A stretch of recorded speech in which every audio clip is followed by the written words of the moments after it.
Do I say? Squeaked a panicked Blue, heading for the door with arms raised. Help! Help! 4 armed bodyguards charged in. The Rhodian, huge black eyes fixed on Tall, slammed into the hapless droid. Blue went clattering into a corner, and the Rhodian began firing at the interlopers. "No! No blasters!"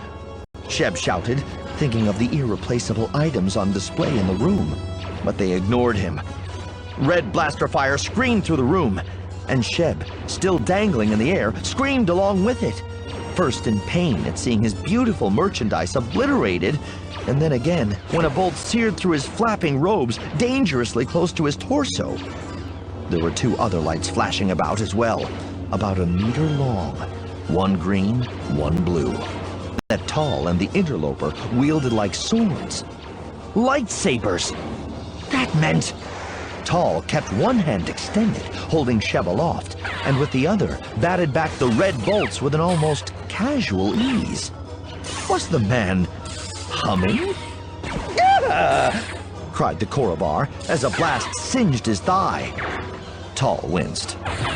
"Sorry," he said, smiling sheepishly up at Sheb, even as he executed a backward flip, ending in a sharp, perfectly placed kick to the midsection of a bodyguard. The Gamorrean stumbled, then toppled as Tall slammed the butt of the lightsaber into his temple. "I wasn't done yet," Tall said, directing his attention to Desh. The smaller, more slender Jedi, for such Sheb realized they both had to be, was on the table now. He splayed a 4-fingered hand and lifted the Rhodian into the air. For an insane second, he and his employer hovered eye to eye, the Rhodian's tubular muzzle undulating with protests. And then the green-skinned bodyguard was slammed against the wall. "Well, don't blame the messenger," the Moron said. He wasn't even breathing hard. "I was told you were to be reassigned." 2 more weeks and I would have gotten the whole operation," Tall grumbled. He, too, was speaking as calmly as if the entire exchange were occurring in his own home, over friendly drinks. "The Council couldn't wait that long?" "It would seem not." Desh somersaulted from the table to the floor, grabbing 2 chairs in the process and hurling them at the 4-eyed arachnoid Aqualish, firing steadily, though fruitlessly, at Tall.